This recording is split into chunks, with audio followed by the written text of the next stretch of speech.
October 22nd, 1979, Lynnwood, Washington. A 24-year-old woman is found dead inside her home. Bound and shot in the head, police find no evidence and have 0 suspects. For 32 years, this case would go cold until a deck of playing cards inside a prison produced the confession police needed to bring her killer to justice. This is the story of Susan Schwarz, the Queen of Hearts. Hey y'all, I'm Chris Calvert. And I'm her husband, Rob Podorf. Welcome to Hitched to Homicide. For better or worse. Till death do us part.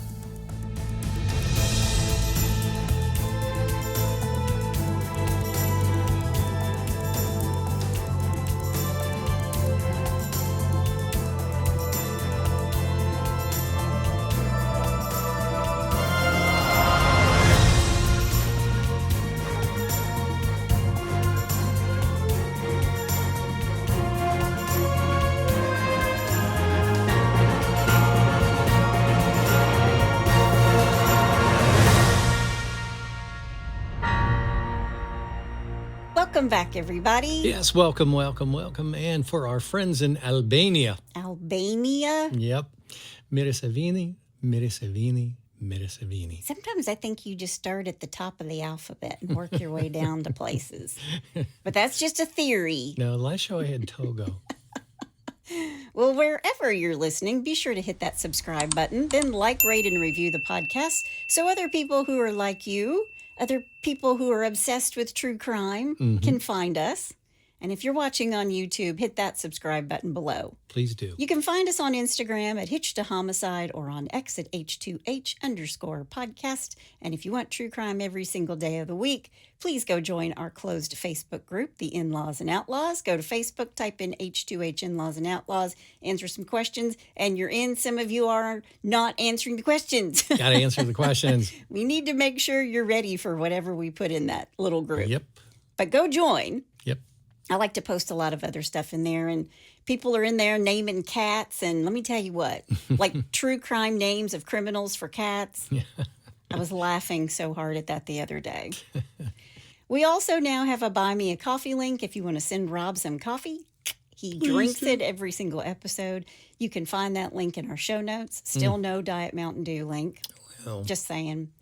We appreciate all your messages and emails. Thank you for being with us every single week. We're so glad that you are here. Yes, we are. This is an older case. It was cold for a really long time. I've kind of been on a little streak of these. Yeah. But, it's just like cold case files. It's just like cold case files. Cold case file. but this one's so interesting because it's all solved with a deck of cards. Oh, really? How about that? Wow. Before we get started, let me thank some sources. The Everett Washington Daily Herald, the Oregonian newspaper, newsblaze.com, On the Case with Paula Zahn, and the Kirkland Reporter. Well, you ready? I am. Let's do it. Susan Schwarz is born on September 16th, 1955. She has a sister, Valerie, and a brother, Gary. Susan's dad is Henry Schwarz. She also has a mother who doesn't get along with her daughter very well. Okay. Well, maybe not at all.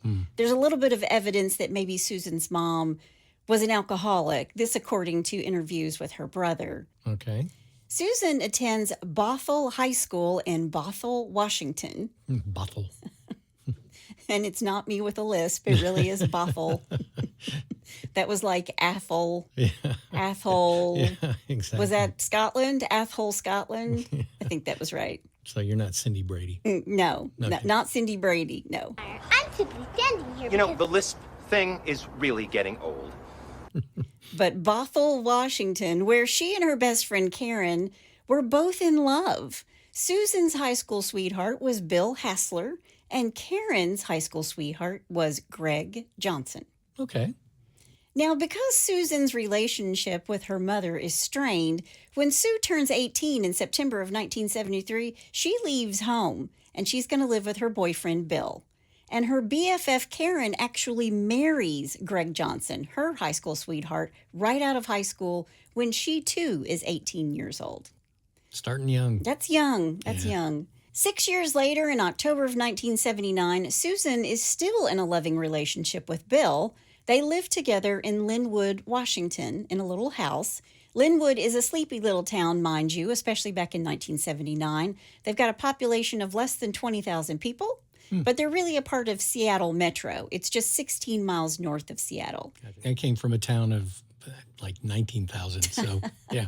And we weren't close to anything. Just wide open spaces. That's it. But it's a small town close to the big city. Gotcha. Susan and Bill are what people might consider free spirits. And back in the day, some might have called them hippies. They liked music, they liked being with their friends, and they liked to smoke a little weed. Susan was beautiful, she was vibrant, she was popular. She would do pretty much anything to help her friends, and she was always looking for ways to improve on herself. She loved to read and expand her vocabulary, like she would read a thesaurus. Really, it's like Ben Stiller in Dodgeball. Are you reading the dictionary? You caught me. I like to break a mental sweat, too. He's reading the dictionary. He likes to break a mental sweat. Yeah, exactly. She's expanding on her vernacular, Gotcha. which is another word for vocabulary, and now I have just become a human thesaurus. There you go. Her best friend, Karen Johnson, described her as the it girl amongst her friends. Karen also said that Susan would do anything for her, and she did, because these two are like sisters. Gotcha.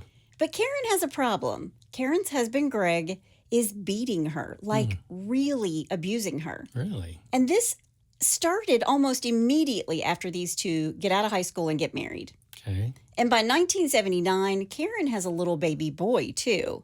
And when Karen comes to Susan and tells her how bad it is, saying that she was terrified of Greg, Susan tells Karen, you've got to leave him. You've got to get out. You need to leave him now. Right. Yeah. And Susan actually says to Karen, quote, you can do so much better than him, end quote. You see, Susan loathes Greg for what he's doing to Karen, and she wasn't afraid to stand up to him.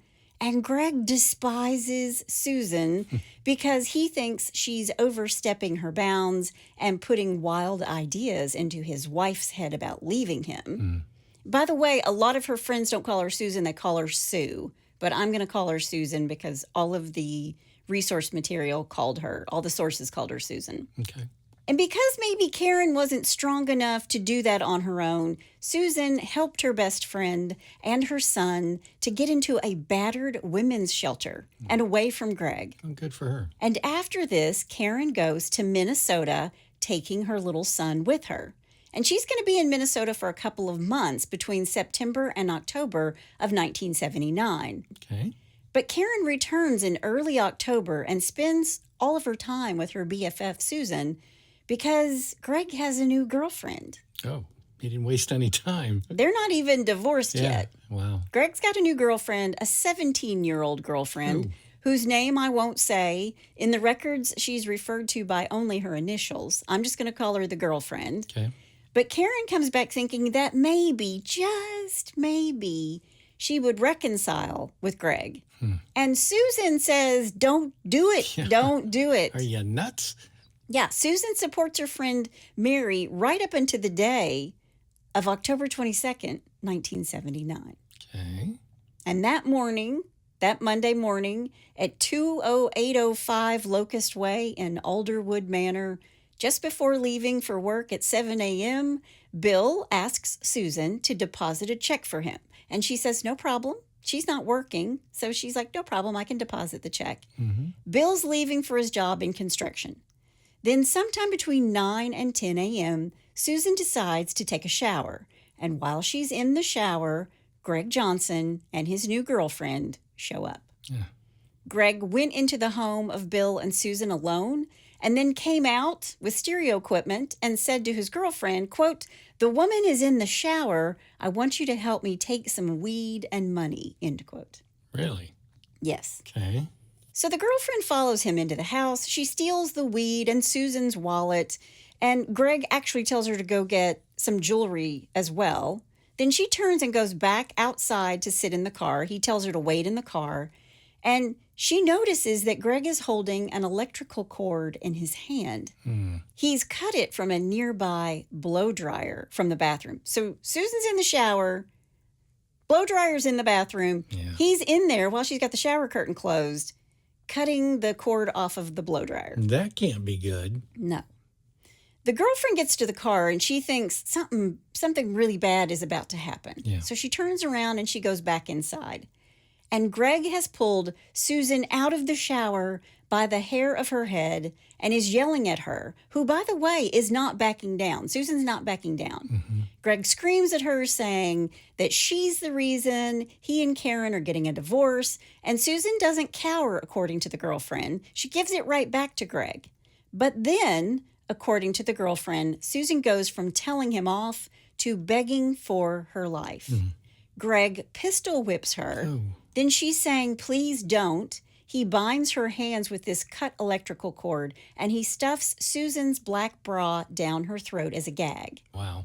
Greg wrestles Susan to the floor, and as she's pleading for her life, he takes a pillow, puts it over her head, and shoots her in the head. Oh. Then he shoots her one more time. Wow. And the girlfriend's standing there? It's then that Greg looks up and sees the 17-year-old girlfriend. She's standing in the doorway. And he says to her, quote, "It's that easy. This is what happens to people who f*** with my life," end quote. Then he shoots Susan again, saying, quote, "If you ever open your mouth, this will be you and your family," end quote. Wow. He leaves Susan's hands tied behind her back and covers her body with a towel. Then the two of them walk calmly out to his red car. The girlfriend is terrified of what's just happened. Yeah. Can you imagine being 17 years old and witnessing that? Yeah. When Bill Hassler comes home that afternoon on October 22nd, the front door is open. Not unusual because they left their doors unlocked a lot. Yeah. It was the 70s. Yeah. Yeah. The house was clean, also not unusual, because she was a very meticulous housekeeper. Everything in its place, and every place has a... Wait, I'm saying it wrong. See, this is why Chris is not organized like this. She likes things neat and predictable. A place for everything, everything in its place. A place for everything and everything in its place. There you That's go. what it is. That just goes to show you that I have nothing in its place. That was good. But Bill sees the check on the counter that Susan promised that she would take to the bank that day. And it's still in the same spot where Bill left it for her. Right. So he calls out to her, and then he finds her face down in the floor. There's blood spatter on the walls from the gunshot. He loses his mind, and he runs next door to the neighbors for help. They call police. He's frantic. He's telling the police that his girlfriend Susan had been attacked in their home.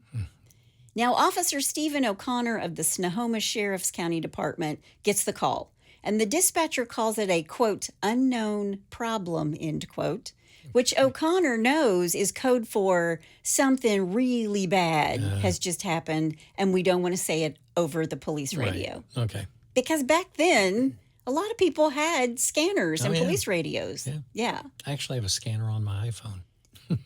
Oh, my gosh. You haven't been listening to the police scanner again. I do. You're looking for bless your hearts, aren't you? I'm searching high and low. There are some accounts that just give the things that come across the scanner, and it's the police scanner, and it's pretty funny. Yeah. Those are pretty funny. Yep. But Officer O'Connor is first on the scene. Sue is lying face down. Her hands have been tied with this electrical cord behind her back. Her body's covered with a towel. Her body is halfway in the bathroom and halfway into the living room area. Okay. Backup is called, and Joe Ward and Ken O'Christensen, two detectives with the Snohomish Major Crimes Department, show up. They'll be taking on the case, as will many other detectives over the next 3 decades. We got to strap it on for this one. Wow. The detectives search the house. There's an empty .22 shell casing and also a live round on the floor, also a .22. There's blood all over the walls and hair pulled from her head, meaning her scalp. Ugh. It's on the floor. This is why they know she was pulled from the bathroom by the hair of her head. Right. And she was pulled hard. The electrical cord was cut from the hairdryer, and around her head is her black bra, and nearby is a pillow with a bullet hole through it. He's used it to muffle the sound, or maybe he just doesn't want to get blood spatter on himself. Yeah. There's no evidence of a forced entry, no open windows, no broken glass, no furniture has been moved. It looks like the home is still in place. And the crime scene basically shows the police that she was dragged out of the bathroom toward the living room, then bound with the electrical cord behind her, gagged, shot in the head, not once, but 3 times at point blank range to the back of the head, execution style, which really shows the police, they're like, there's some rage involved in this crime. Yeah, big time. So the killer is someone she either knows, she let him in the house, or what they believed happened at the time, her front door was just open and someone just walked in off the street, Right. surprised her in the shower, then killed her. Right. I mean, I get it. Small towns, very trusting. Yeah. It is 1979, just like you said. Yep. But the shower aspect of the case makes me think of Psycho. And did you know that after filming that scene, Janet Leigh refused to take showers for years? Really? She would take a bath instead for 35 years. Wow. She didn't get back in the shower. Well, at least she took a bath. But that's some PTSD. Yeah, big time. Yeah, but think about it. I mean, when you're in the shower and you're in the house alone, I think that's a fear because maybe you feel vulnerable in the shower. You got soap and shampoo in your eyes. Sure. You're naked. You got your eyes closed. If somebody's in your house and you don't know it because you can't hear anything. And you're confined in a small area. And you're in a small area. Yeah. I actually slipped in the shower and fell one time. And I thought, oh my gosh, Rob's going to be up here to like pick me up any second. And I just laid there. I was in the studio with headphones on, so I didn't hear a thing. And the whole time I'm thinking, this is it. This is how I die. This is how I go. I'm going to fall out of this shower and hit my head. Oh, man. And then I just laid in the bathroom floor waiting. Nobody ever came. I had to Sorry, crawl up by myself. Sorry, honey. And I even said to him, where were you? And he goes, I didn't know. I didn't hear anything.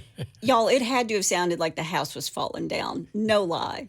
Anyway, Didn't hear it. I digress. Okay. But when you're in the shower, people, lock your doors and windows. That's my advice. Just lock your doors and windows, period. When police are in the house, Detective O'Christensen remarks that Susan and Bill's house is immaculate. It's one of those houses, like I said, everything's just where it's supposed to be, just like my office. I jest. If you know what a creative person's desk looks like, it's a lot. Oh, yeah. Maybe I should take a photo and post it in the In-Laws and Outlaws. Yeah. I did do a post of a photo of the tangled cords on my desk and all of Rob's friends, all of Rob's music friends. It triggered some of them It's a little triggering, traumatizing. because all of their cords are always neatly dressed. And mine were just like everywhere. Curse of a musician. Yeah, they were, it was triggering for most of them. Exactly. But Susan's house is so clean that these detectives are absolutely certain they're going to find evidence that's going to lead them to the killer. Right, right. Because everything is pristine. So if there's evidence, they're going to be able to find it. This is going to take them straight to the killer. They know they're going to find fingerprints. Right. But they find nothing. Wow. They dust the house from top to bottom. What they do find is footprints in Susan's perfectly vacuumed carpet. So she's one of those people who vacuums in rows. Yeah. Like her carpet is perfect. And I actually read that they had just had new carpet put in. So it's that real plush pile. She's vacuumed in lines and they can see footprints. Well, and too, it was the 70s, so, that was that what kind Thick- of carpet was it called? Thick shag. Shag carpet. There you go. This wasn't shag. I've seen pictures. Oh, okay. Yeah. But it is a thicker pile. So she did have like the back and forth, Wrigley Field on the carpet in the living room I'm going very on. disappointed. It's the 70s and they didn't have shag carpet. No shag carpet. Man. But what they did see, that there was one set of footprints that were the size of a man's shoe and another that were much smaller, a woman's, like a tennis shoe imprint. Gotcha. And they're not Sue's because Sue is barefoot. Right. And these are shoe prints. Meanwhile, Bill, Susan's longtime boyfriend, is a hot mess down at the police station. Yeah. When they question him, he's distraught and upset. He loves Susan. He does tell the police there are things missing in their house, stereo equipment and some jewelry, and Sue's wallet is gone. And the police aren't really thinking that it's a burglary gone wrong just yet. Right. They think it's been staged to look like a burglary. Still, they collected everything in the house, the bra, the electrical cord, there's blood on the countertop in the bathroom. They take that. But why would anyone want to kill Susan? Yeah. Because when they started asking around, nobody had an unkind word to say about her. So she has no known enemies. Right. Now, remember, the police have searched the house from top to bottom looking for evidence. And what they do find is weed. And they question Bill over and over and over again about the marijuana. Now, in Washington state, it's legal to have less than 1 ounce of weed, harvested or bud, 16 ounces of weed-infused edibles in solid form, or 72 ounces in liquid form, and 7 grams of marijuana. So that was allowed in the 70s? No, Oh. that's now. Ah, okay. Yeah, 7 grams of marijuana concentrates, I should say. Sorry. Gotcha. That's legal now. Gotcha. But in 1979, it was a bigger deal to have weed in your house back then. Yeah. And Bill finally admits that, yes, he and Susan smoked pot, and he was dealing a little bit to support his habit, but that didn't make him a killer. Right. And police contact Bill's boss and ask, did he show up on time that day? Did he work a full shift? And in fact, Bill's boss was with him all day long on October 22nd. So Bill has a solid alibi. And that's good. But in the beginning, they're really looking at him. Yeah. So police have Bill walk through the house so he can tell them if anything is missing. The stereo, some of Susan's jewelry is also gone, her wallet. And this forces the police to switch gears. So maybe it was a burglary gone wrong. Maybe it didn't have anything to do with him. Right. Now the police think perhaps, well, if he's dealing drugs and somebody came in here and it's violent, this is a drug deal gone bad. And this really pisses Bill off. And he tells him to stop looking for drug dealers and start looking for Susan's killer. Yeah. But the police think that this is their only lead, and so they want to follow it. Sure. Meanwhile, the police start asking around who wants to hurt Susan, can't find anybody who would have a motive. The coroner's report shows that there's been no sexual assault, even though she's naked. Now, the police really believe that someone Bill may have sold weed to came back. And they're thinking, Bill is a bigger dealer with more money or more weed at the house, and somebody came in and surprised Susan looking for that weed and that money, and they took it, and then they killed Susan. Right. But still, they don't have any evidence of this. Right. So they go to Susan and Bill's neighbors to see if anybody heard or saw anything. And Susan's neighbor told the police that around 9:45 a.m. that day, he had knocked on Bill and Susan's door, but she didn't answer. And as he's walking away, he heard something that sounded like, quote, a squealing pig, end quote. Really? So now they have a time reference. Right. But he doesn't think too much of it at the time. The neighbor doesn't. Right. But the police think that's when the actual struggle took place. Now, because they're still holding on to this drug deal idea, Barry Fagan, a narcotics detective with Snohomish County, is brought in. He starts with his informants and asks, is there any word on the street about Susan's murder? Well, there's nothing. In the summer of 1981, 18 months after the murder, a rookie detective, Alan Zerlo, is assigned to investigate a report of someone, a suspicious someone, one of Susan's neighbors saw in the neighborhood on the day she's killed. And the neighbor says she saw this man holding something under his arm. Maybe it was a gun. Right. Maybe it was the stereo. Right. Detective Zerlo gets together with this eyewitness, and he brings with him a sketch artist. And they make a composite sketch, and the police ID the man. They're like, oh, we know who this is. Oh, really? This is Ricky Hartman. Oh. Ricky's a local guy. He's got a history of dealing drugs and petty crimes like burglary. So now their attention is turned to Ricky, who coincidentally lives right around the corner from Bill and Susan's house. Okay. They bring Ricky in for questioning, and he says he's got nothing to do with the murder of Susan Schwarz. Yeah. They search Ricky's home and his property. They find absolutely no evidence, and he takes a lie detector test to prove it. And when the police pin him down on what he was carrying under his arm down the street that day, Ricky admits that he was carrying his bong. Oh, wow. Ricky likes to take his own bong to his friends' houses. Bong. James Bong. Oh, man. If Ricky's coming to see you, he's bringing his own bong. Yeah. So police are now back to having zero leads. 7 years pass. Susan is officially a cold case. Then, on January 16th, 1986, a young woman named Molly McClure is found murdered in her apartment in northern Seattle. She's been strangled, gagged, her hands tied behind her back with an electrical cord, and shot. Barry Fagan hears about this new murder, and he calls Seattle PD and says, I need everything you've got. This sounds very familiar. Yeah. And Seattle PD takes Molly McClure's upstairs neighbor, a guy named Sherwood. He went by Cavey. Sherwood Cavey Knight. I'm going to call him Sherwood. Okay. They take Sherwood into custody. He's got a rap sheet, in and out of prison for burglary and assault. And Seattle PD, they have DNA of Sherwood. And this DNA is all over this 24-year-old Molly McClure. And when the Snohomish County Sheriff's Department digs into the life of Sherwood, they find he has a connection to Susan Schwarz.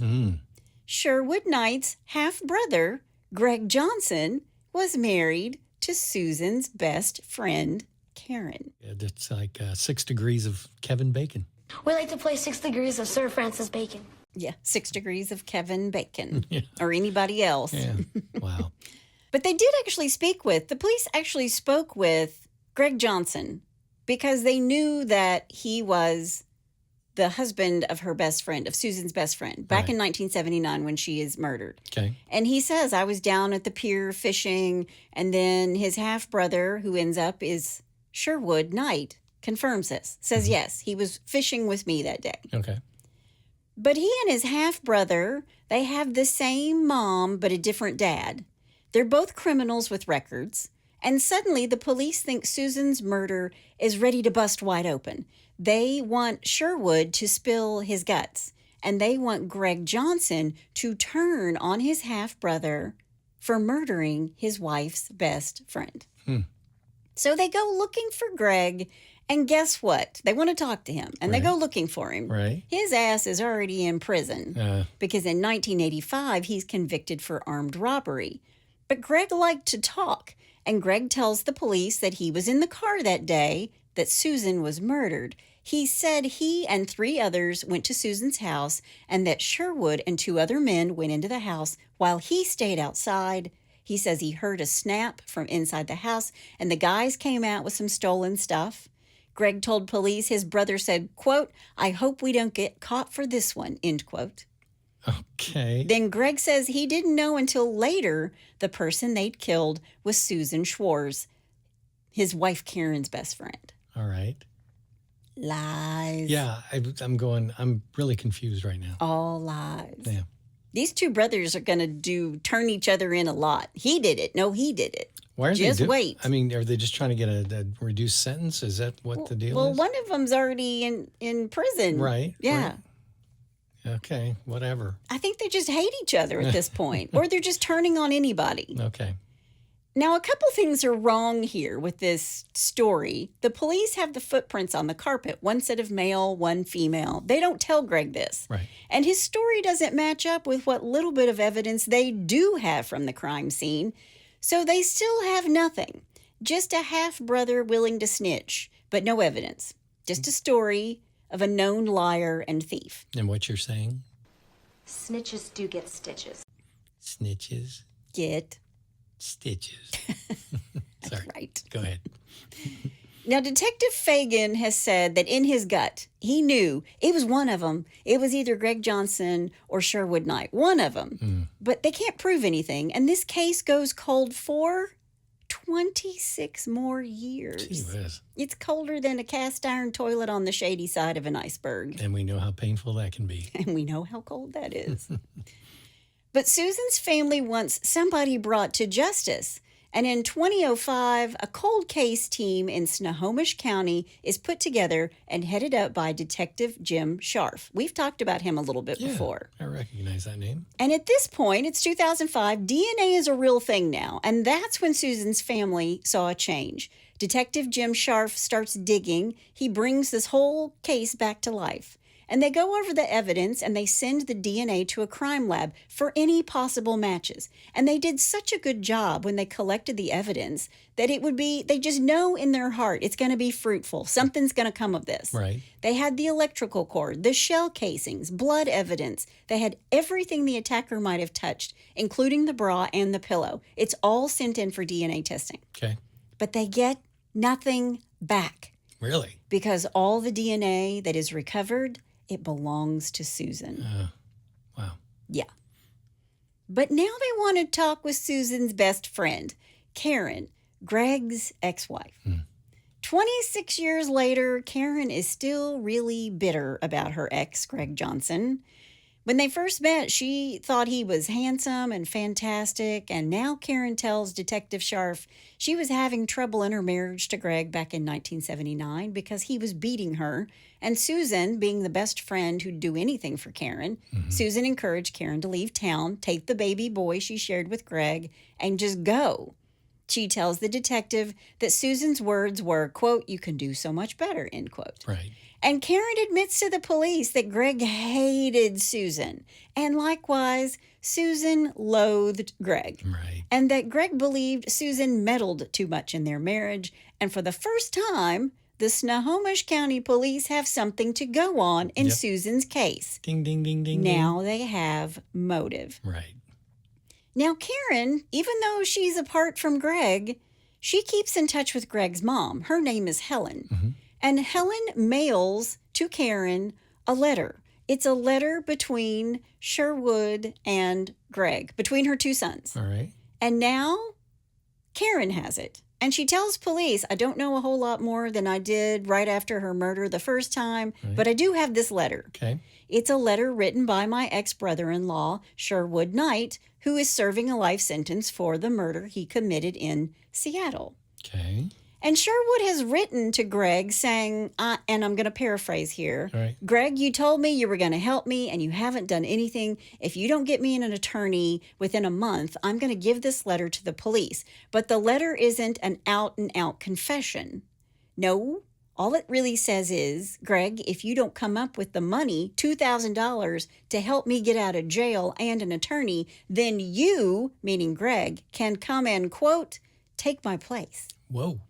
So it's a little bit of, you said you were going to help me. Yeah. You're not helping me. Right. And if you don't do what I ask you to do, you can come in here and take my place. Now, Sherwood Knight is threatening to rat out his half-brother, Greg Johnson, but that's it. Right. And what he's got to rat out Greg for is unknown at this point. Right. It could have been anything. And he also says in the letter, I've been, quote, keeping your secret for all these years, end quote. Whoa. Yeah. Karen sends the letter to the cold case unit, and they start digging into Sherwood Knight's life. And the thing is, there's this cryptic reference in this letter to a Mrs. Millman's secret. And detectives have no idea who Mrs. Millman is, and Karen doesn't know either. It's another dead end until Detective Scharf takes a cue from the state of Florida. You see, Florida started using playing cards to help with their cold case files. Really? And today, most states actually use them. It's a deck of playing cards printed with 52 cold cases and their photos and the information that's known about the murders. Okay. And they hand these out for inmates to use. And if they can help solve a murder, they get a reward of some type. So if you've ever been locked up with someone who liked to brag and you see their victim on a playing card, you might, in order to help yourself out a little bit, come forward and say, well, my old cellmate said X, Y, and Z, and it was about this person on this card. get an extra bag of potato chips. Maybe. Time served. I don't know. Yeah. In late 2009, Snohomish County has their own cold case playing cards, and they're distributing them to all the prisons in Washington state. And Susan Schwarz is the Queen of Hearts. Her card reads Unsolved Homicide, Susan Schwarz, 26-year-old female. She was actually 24. They got her age incorrect on her card. Okay. At about 4 p.m. on 10/22/1979, Susan was found dead in her home in the 22800 block of Locust Way in Alderwood Manor. Property was missing from the home. If you have any information, call 800-222-TIPS. Okay. They put 5,000 decks of cards out there. Wow. In the hope that they will get some leads, not just on Susan, but on the other 51 cases. Sure. Now, at this point, 31 years have passed since Susan's murder. It's amazing. And it's now the summer of 2011. And Sherwood Knight has been playing with a set of cold case cards. Evening, gentlemen. Let's play some cards. And he finds Susan, the Queen of Hearts. And at this point, he hates his half-brother, Greg Johnson. Yeah. And he decides he wants to talk to the police. He's going to cash his chips in. And the police want to talk to him, too, because of this letter. But Sherwood Knight, he reaches out to the cold case team first. So they have this letter. They don't really know what to do with it. Right. But it's not until he sees the Queen of Hearts that Sherwood goes to his counselor there in prison and says, I know this girl. I want to talk. So he actually reached out first. Okay. The police come to prison. They interview Sherwood. They take a statement from him. They're thinking he's going to confess to Susan's murder because of the murder of Molly McClure, or that he's going to be able to explain himself over this letter that he had sent to Greg Johnson. Sure. Because Sherwood doesn't know police have this letter when he's called them. Okay. And Sherwood gives them something, but not what they were thinking. Sherwood says he was at the top of the pier fishing on the morning that Susan is killed, October 22nd, 1979. When he's done for the day, he tells police that his half-brother Greg rolls up in his red car and says, quote, I need you to tell everyone I was down here fishing with you today. I was here the whole time, end quote. Wow. And when Sherwood goes, why? Greg says to him, quote, because I killed Sue, end quote. Oh, man. Oops. Sherwood tells police that when he asked how it happened, Greg said, quote, I grabbed a pillow, put it over her face, put the gun behind her left ear, and one shot, end quote. Man. And police are thinking, okay, but did Greg murder her or you? Because you've got the details correct. Right. But Sherwood gives him something else. When they ask, who is Mrs. Millman? Sherwood tells them without hesitation, well, that's Greg's girlfriend. She was with him the day he killed Susan. Wow. 2 sets of footprints on the carpet, one male, one female. Yep. The 17-year-old girlfriend was with Greg, the girlfriend who had never been interviewed by the police. And Sherwood says, listen, I'm guilty of providing a false alibi all those years ago, but I didn't kill her. I'm not guilty of murder. Right. Then Sherwood gives her name. And here's the story on the girlfriend. Her dad died 9 months before she meets Greg. She's totally grief-stricken and not in the best frame of mind when she meets him. Right. She's 17 years old. Sure. Greg actually encourages her to leave her mother, to become estranged to her mom, because Greg wanted her to rely solely on him. Right. And this girlfriend moved in with Greg, and just like with his wife Karen, he began to beat her, and he threatened to hurt her if she ever left him, and he allowed his friends to use and abuse her as well. Jeez. Now, none of the reports said sexually, but if I was a betting girl, Yeah. I'd say yes. Yeah, absolutely. When the police showed up at this girlfriend's house 31 years later, she said at first that she didn't know anything. But then they tell her, well, there were these smaller footprints at the house that day Susan was murdered. We think there was a woman there that day, and we'd like to get your DNA to rule you out. And she says, No. no. Uh-huh. But when they really press her, she finally breaks down and she told the truth, saying, yes, I was there. And then she just starts crying. Like one of the detectives said that she had to she was sobbing into his chest. Mm. She tells the police the whole terrifying ordeal. Greg told the girlfriend on the morning of October 22nd, 1979, he needed to see a woman about some money and drugs. And the girlfriend didn't know who they were even going to see or where she lived. And she tells police that she's been living with, quote, it, meaning Susan's murder, for 31 years. Yeah. She's been living in fear for her own life and that of her family's. And when she's questioned, the girlfriend gives the details of the murder so well and in such detail that she's matching exactly what they found 3 decades ago. Right. And the detectives know she's telling the truth. Right. She's telling the whole story about him saying he was stealing weed and money because she owed it to him. And he told her to stay in the car. And then he came out and said, she's in the shower, so she knows all of this. Mm-hmm. I need you to come inside, get some stuff. He's whispering to her, get some jewelry. Yeah, and she wasn't supposed to be there for the murder. And she tells him that. Right. I was supposed to wait in the car, but I went back. And that's when I witnessed Susan fighting with Greg. And I watched Greg tie her up with an electrical cord and shoot her 3 times at point blank range. Man.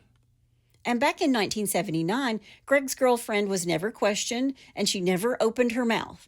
In fact, when Greg was released from prison in the late 80s, Greg called this old girlfriend's mother's home. His ex-girlfriend just so happened to be visiting her mom, and Greg gets her on the phone and says, quote, I'm still around and I know how to reach your family, end quote. Wow. So he's still threatening her to stay quiet. How scary. Now, like I said before, Greg was in prison in 1985 for robbery. He went back to prison in the year 2000, again for robbery. And when he got out that time, he went back again for another 6 years on drug charges. And at that time, in 2011, Greg is out of prison. So when the girlfriend gives her confession, it's 2011, Greg's out of prison. Right. So they have to go looking for him. And because they have a witness and probable cause, they now have a case. And they find Greg at a halfway house in Seattle. And at first, he kind of cooperates with the police. He talks about his marriage to Karen failing. But when they switch it around and start talking about Susan's murder, he becomes ultra defensive. They tell him what Sherwood said. Dude, here's what your half-brother said. Oh, man. Then they tell him your ex-girlfriend has given her story, too. And then Greg looks at the police and says, I don't want to talk to you anymore. They arrest him, and he's charged with the murder of Susan Schwarz. The DA's ready to take him to trial, but in 2012, he agrees to plead guilty to second-degree murder. And on March 23rd, 2012, Greg Johnson is sentenced to life in prison, 32 years after he murdered Susan. Wow.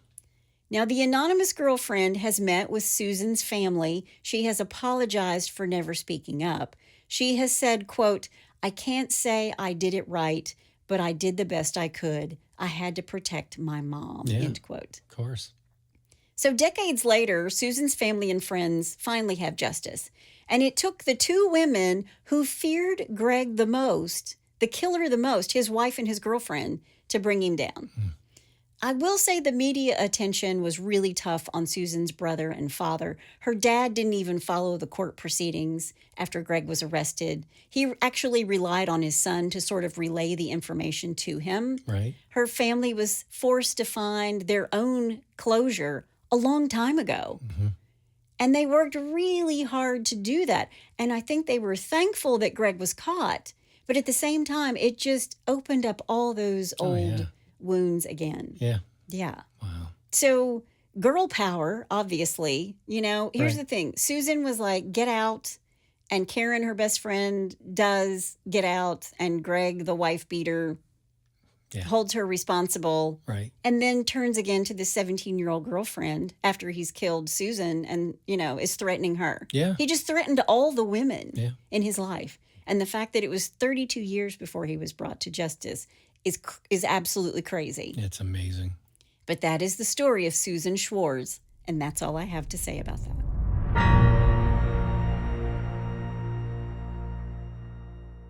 You know, the hardest thing about this whole case, obviously, I mean, the murder and everything, but that she had to keep that secret for 31 years. Yeah. Yeah. Can you imagine living with that? Oh my Day in and gosh. day out? Yeah. I mean, it had to feel good to unburden herself Yeah. of all of that and know that they're safe because now he's in Yeah. prison. But I actually think if she had been a little bit older and she realized if she turned him in, Yeah. that he would have gone to prison and she wouldn't have had to worry about him Yeah. at all. I mean, you think about it, it's 17 years old. What, 16, you're really a kid. 17, you're still really a kid. I was a kid at 20. Yeah, I was a exactly. kid at 20. I was a kid until I think I graduated college. And even then I was calling home to find out how I did my how do you do your taxes? Yeah, I'm still a kid. What is renter's insurance, Dad? Exactly. Oh, man. So, yeah. Yeah.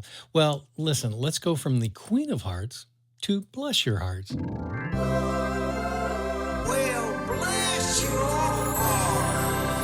All right, we're going to start with number 1, and I'm calling this Junk in the Trunk. Ooh, I feel like I got some junk in the trunk. Didn't used to, but old age and sitting on my bed all day will do that to you. Stop it. 2 New York City women were arrested after allegedly trying to smuggle cocaine inside the homemade diapers they were wearing. Oh my gosh. Can I just stop you and tell everybody that you love to watch the show? What's it called where they're coming into the country with drugs? Oh, yeah. To Catch a Smuggler. One of my favorite shows. I make Chris watch it all the time. No. I will walk in and he's watching it and I'm like, no, really? Are they smuggling cocaine and the gross fish from China again? I want to watch Below Deck. I just know that, hey, that's my one. I know. That is my one vice. Yeah, I like Below Deck. I watch Below Deck, you guys. It's my one vice. I love it. I love it. That's the only thing. I never get to watch it when it's actually on. I have to wait and watch it when I have a chance. But I know. you can watch your smuggling show, and I'll watch the yachties, All the right. naughty yachties act bad. All right. Well, they were wearing diapers. Now, Priscilla Pena and Michelle Blassingale arrived at John F. Kennedy Airport from the Dominican Republic when a drug-sniffing dog alerted custom agents to something strange around Pena's midsection. This really is your show. This Yeah. is the exact same thing that happens. Yeah. An agent patted down both women and found a hard object around their stomach and buttocks. A partial strip search revealed diapers containing about 15 pounds of cocaine, CBS New York reports. Yeah, they were putting some junk in their trunk. Jeez. Okay, number 2, wing nuts. Wing nuts. Yep. 2 Atlanta men were arrested after they allegedly tried to steal 26,000 pounds of chicken wings. Both men were employees at a cold storage facility where the frozen Tyson chicken wings were stolen. Ooh. Yeah, the men allegedly backed a rental truck to a bay door at the center and proceeded to load up 10 pallets of Tyson frozen chicken wings. Oh my gosh. Now, I love chicken wings, but man, that's ridiculous. Police estimated the value of the stolen wings to be about $65,000. Oh, $65,000 worth of wings? You got it. The timing of the theft, coincided with the weekend of the Super Bowl. Oh. Yeah, poultry industry officials Yeah. estimate about 1.2 billion wings will be consumed over the weekend of the Super Bowl. Yeah, I can see that. Yeah. Well, they got busted and they're see you. Bye-bye. I just want to say I'm seeing a pattern here because first we're talking about people smuggling drugs and then we've moved to wings. These are all things that Rob loves. So if the third one is something close that he really like, we're going to have a trifecta. So I'm waiting with bated breath for number 3. Yeah, this one is not even close. But I do love chicken wings. Oh, Yes, my you gosh. do. Oh, barbecue chicken wings. I Anyway, don't eat wings. no, I love them. Okay, number 3. He didn't get the memo. Well, this might be you too. No, it's not. Trust me. A Utah man stole a truck so he could race to stop an ex-girlfriend from getting married, police report. In Utah? Yes. I know. Andrew Curtis, 30, was charged with a felony theft of a vehicle. Stealing a car to stop a wedding? Haven't seen it. Not in my career. Corporal Justin Hoyle told Los Angeles Times. I've seen a lot, but I've never seen this. I've never seen that one. Police said Curtis stole the truck that had been left running and drove to see his ex-girlfriend, then crashed the vehicle in a church parking lot, caused $1,000 of damage. Wait a minute, back up. Somebody left a truck running and wasn't inside it? No, they just left it running. He jumped in and took off. He just jumped in and took off. He thought it was a sign from the Lord. Yeah. He wants me to stop this wedding. I need to stop this wedding. Now, despite Curtis's efforts, the ex-girlfriend would not talk to him. Surprise, surprise. Can you imagine if your ex crashed a car that he'd stolen into your wedding? Talk about crashing the wedding. Oh, ba-dum-bum. Very nice. I'll be here all week. Try the veal. I'll be in the red room. Well, there you go. There's your bless your hearts for this week. Oh, man. Well, if you have a bless your heart or you know somebody's heart who needs blessing, all you got to do is go to hitchedtohomicide.com where there's a pull-down menu. And while you're there, you can also suggest a case or tell us your own true crime story. Yes. That's all we have today. That's my amazing husband out there, the king of hearts out there. That's my queen of hearts in the booth. Join us next time on Hitched to Homicide. Bye, y'all.